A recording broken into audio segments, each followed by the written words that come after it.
시청자 여러분 안녕하십니까? VOA 모닝뉴스 시작합니다. 미국 정부는 북한이 군사정찰 위성 발사에 대한 정당성을 주장하며 추가 발사로 위협한 데 대해 더 이상의 불법 행위를 중단하라고 촉구했습니다. 또 북한이 위성을 쏘더라도 사전에 통보를 하지 않겠다고 한 데 대해서는 항공기와 선박에 대한 용납할 수 없는 위협이라고 비판했습니다. 함지아 기자가 보도합니다. 미국 국무부는 북한의 발사 행위는 매우 위험하며 민간 항공기와 해상 선박에 대한 위협은 용납하기 어렵다고 비판했습니다.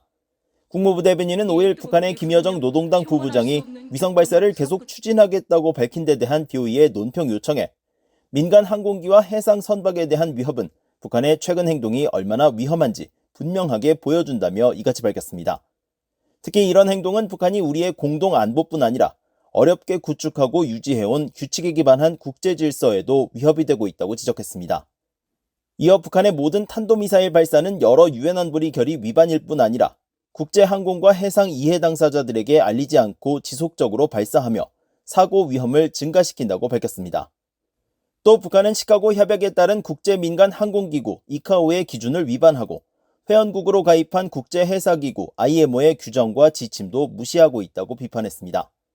국무부 대변인은 또 위성 발사체는 대륙간 탄도미사일 ICBM을 포함해 탄도미사일에 사용되는 것과 동일하고 상호 교환이 가능한 기술을 포함한다고 강조하면서 이 같은 기술을 이용한 우주 발사체 등 북한의 모든 발사는 다수의 유엔 안보리 결의를 위반하는 것이라고 지적했습니다. 국무부는 그러면서 북한은 더 이상의 불법적인 행위를 중단하고 진지하고 지속적인 외교에 나설 것을 촉구했습니다. 앞서 북한의 김여정 부부장은 지난 4일 조선중앙통신을 통한 담화에서 유엔 안보리가 북한의 위성 발사를 논의한 것에 불만을 드러내며 군사정찰 위성 발사 등을 계속할 것이라고 주장했습니다. 또 같은 날 북한은 국제해사기구 IMO가 북한의 미사일 발사를 규탄하는 결의문을 처음 채택한 데 대해 반발하며 앞으로 위성을 쏘더라도 국제해사기구 IMO에 사전 통보하지 않을 수 있다고 위협했습니다. VOA 뉴스 함지아입니다.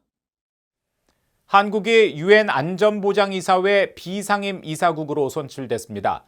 한국은 6일 미국 뉴욕 유엔 본부에서 열린 총회 비상임 이사국 선거에서 투표에 참여한 192개 회원국 중 3분의 2 이상인 180개국의 찬성표를 받았습니다. 이에 따라 한국은 2024년부터 2025년까지 2년 임기의 안보리 비상임 이사국으로 활동하게 됩니다. 한국이 안보리에 진입한 것은 2013년, 2014년 이후 11년 만으로 유엔 가입 5년 만인 1996년, 1997년 첫 비상임 이사국까지 포함해 이번이 세 번째 임기입니다. 한국의 윤석열 대통령은 미한 동맹은 이제 핵 기반 동맹으로 격상됐다면서 강력한 안보 태세를 구축해 국민 생명과 안전을 지키겠다고 밝혔습니다.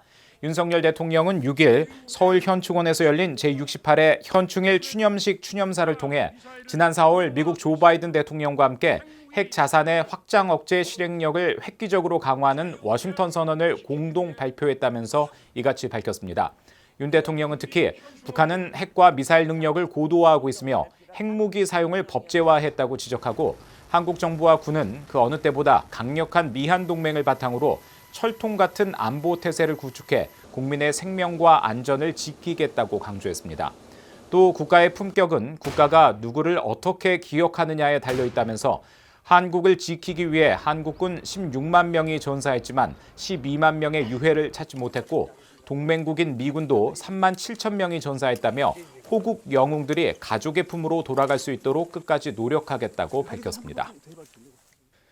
한국 군 당국이 북한의 군사정찰 위성 발사체 잔해에 대한 인양 작업을 진행하고 있는 가운데 발사체가 인양되면 북한의 대륙간 탄도미사일 ICBM에 사용하는 최신 대형 엔진 기술 수준을 확인할 수 있는 기회가 될 것이라고 한국의 전문가들이 밝혔습니다. 한국국책연구기관인 통일연구원 조한범 선임연구위원은 6일 BOA에 북한이 로켓과 위성체를 조립했다면 해당 부품에는 시리얼 넘버가 모두 적혀 있기 때문에 대북 수출 금지 부품들의 공급 경로를 추적할 단서를 찾을 가능성이 있다고 밝혔습니다. 이어 위성체까지 수거되면 미국과 한국은 북한의 엔진 기술은 물론 위성체 기술까지 파악할 수 있는 절호의 기회가 되고 북한으로선 최악의 시나리오가 될 것이라고 밝혔습니다.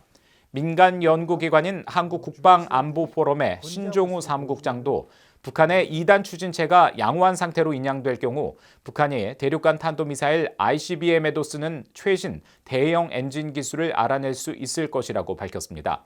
또 2단 추진체가 확보되면 엔진이 있을 것이고 엔진을 확보한다면 북한이 액체 연료를 사용하는 화성 계열의 탄도미사일의 능력을 확인할 기회가 될 것이라고 설명했습니다.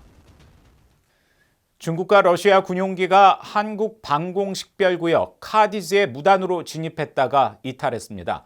한국합동참모본부는 6일 낮 12시 전후 중국 군용기 넉 대와 러시아 군용기 넉 대가 한국 남해와 동해에 한국 방공식별구역 카디즈에 순차적으로 진입 후 이탈했으며 영공 침범은 없었다고 밝혔습니다.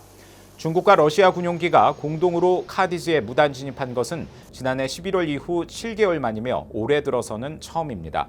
앞서 중국 국방부는 6일 중국의 사회관계망 서비스망 위챗 공식 채널을 통해 중국과 러시아가 양국군의 연간 협력 계획에 근거해 동해와 동중국해 관련 공역에서 제6차 연합 공중 전략 순찰을 실시했다고 밝혔습니다.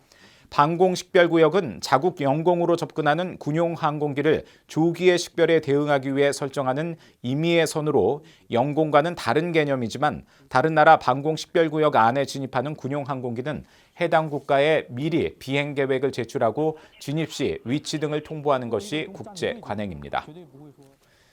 2022년 월드컵을 개최했던 카타르가 자국 내의 모든 북한 소유의 사업체를 폐쇄하고 모든 북한 노동자를 추방했다고 국제기구에 보고했다고 국제자금세탁방지기구가 밝혔습니다.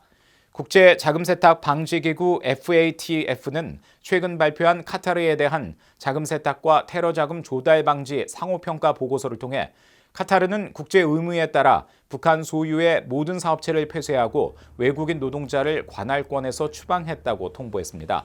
카타르는 또 북한과 간접적이고 매우 제한적인 상업적 관계를 갖고 있다고 밝히고 대량 살상무기 확산 행위를 지원하는 금융활동과 관련해서는 북한의 개인 또는 단체의 자금을 동결하지 않았으며 유엔 제재를 받는 인물이 카타르에 거주하지 않는다고 설명했습니다.